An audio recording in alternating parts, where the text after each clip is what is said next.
Hello, everyone, and welcome back to another segment of Hanging Out for a Living. And in today's episode, we are hanging out with Danielle Zilg. Did I pronounce that right? Yes, Zilg. Yep. Zilg, there you go. Thank you. Yep. Um, Danielle describes herself as a mental health maven, motivator, and therapist in training. And her work focuses on helping people who feel overwhelmed, overworked, and to move out of that survival mode and into lives that feel deeply fulfilling and whole. She's also the host of the Feeling and Healing podcast, where she creates space for conversations around mental health, emotional well-being, and what it really means to live a full life, not just a busy one.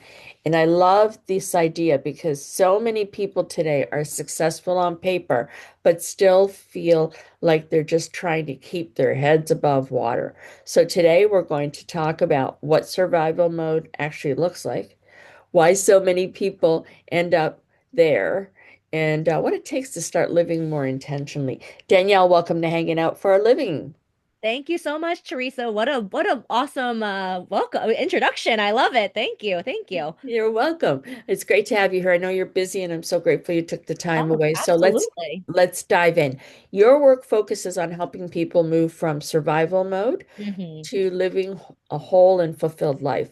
What does survival mode actually look like in everyday life, and how do people know when they're stuck in it? Yeah, and I love that you brought up, thank you for bringing up that a lot of people on the outside look successful, but it's what's going on. Survival mode is what's going on inside of you. And for me and the work that I do with my clients, it look like the people are very successful doing all the things, Sure. have the kids, have the home, have the family, but like inside it feels like just like you're just not you're on autopilot kind of. It's like that. It's like not living with intention. It comes up in the body. This is as like a normal, like, it's basically when your nervous system is stuck in kind of like a fight or flight, maybe before Okay. right before then. Sure. So of course some symptoms, like bodily symptoms, might be like a racing heart, tightness in your chest, shallow breathing, sleep disturbances is a big Oh, one. yeah. Uh, when your sleep is off, if you're just like having racing thoughts at night and you can't sleep, that's kind of a telltale sign that you might be towards like burnout, survival mode. And then also too, just like sheer exhaustion. I mean, if you're if you think about it just logically, like from a nervous system or emotional perspective, if you're trying to put on this face at work that and you're a leader and you're, doing all the things, and then you come, you like your work isn't fulfilling you and filling you up, you're just running on empty all the time, basically. So, exhaustion is probably another kind of symptom that you are stuck in a more of a chronic stress state or survival mode. So when you talk about exhaustion, are you talking about both emotional and physical Oh, exhaustion? yes, I'm talking. It's so funny. I actually have been. I'll plug her. This woman, Sue Bowles. She's a coach as well. She just introduced me to the 7 kinds of rest. But yes, I'm talking about. There's 7 kinds. I did not know this. I was like, whoa, seven. I was like, I only News know to about me. like, yeah. So a physical, I would say, yeah, physical, emotional, mental. Like you are just drained. Yep. You just wake up like it's almost like waking up. If you wake up and like you're already tired, kind of Yeah. feeling. Okay. You know Yep. what I mean? Like, Sure. and Yeah. maybe you got sleep. You know what I mean? You're just like, oh, like another day. It's like, and you're Yeah. just like, it's just you're already at that kind of zero level. Right. Exactly. Exactly.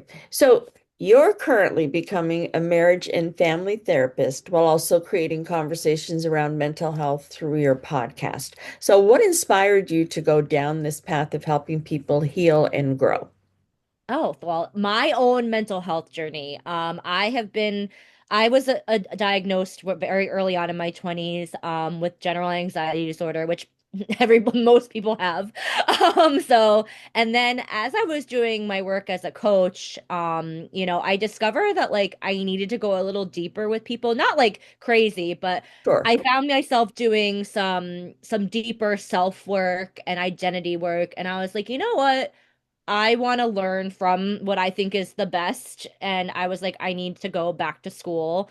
to be a therapist. And I just decided that I wanted to do both coaching and therapy because both of them bring very different but needed things to the table. Absolutely. Absolutely. So back to the high achievers for a Yeah.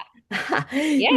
Many high achievers and entrepreneurs struggle with burnout, overwhelm, and constant pressure. What are some small but powerful shifts people can make to begin moving toward a more balanced and fulfilling life? So that's a wonderful question. And I would say to be more so as you said in the beginning, there's a difference between being busy and like Yep. fulfilled. And Right. that's something that I like to work with my clients on that I'm like, are you doing these things just to keep your schedule busy or to look busy?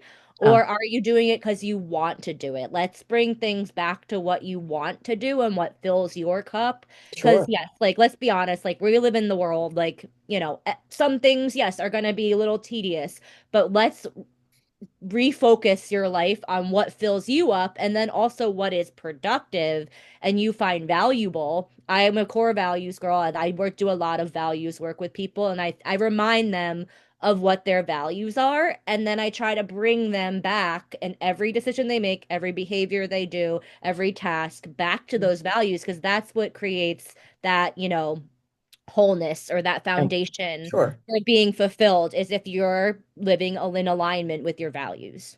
Absolutely. So, last but not least, Yeah. your work emphasizes creating safe spaces for feeling and healing. Why is that so important today?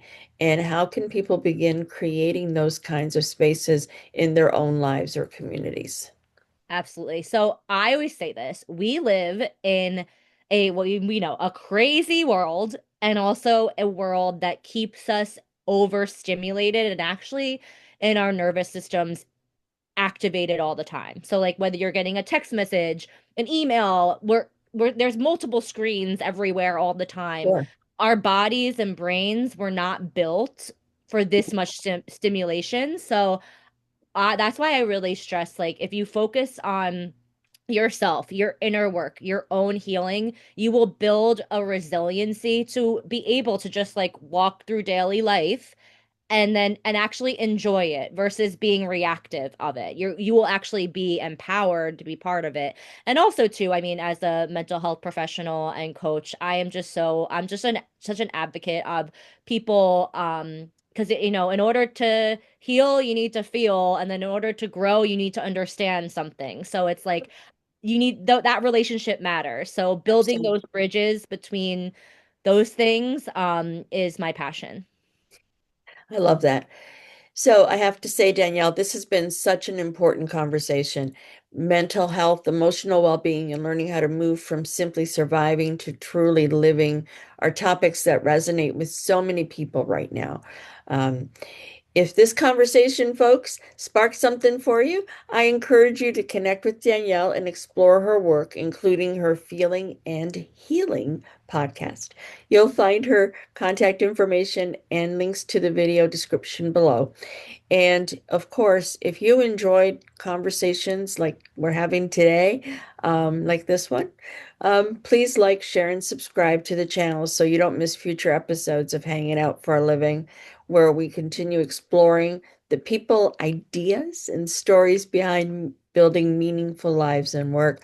Danielle, thank you again so, so much for hanging out with me today. I really appreciate it.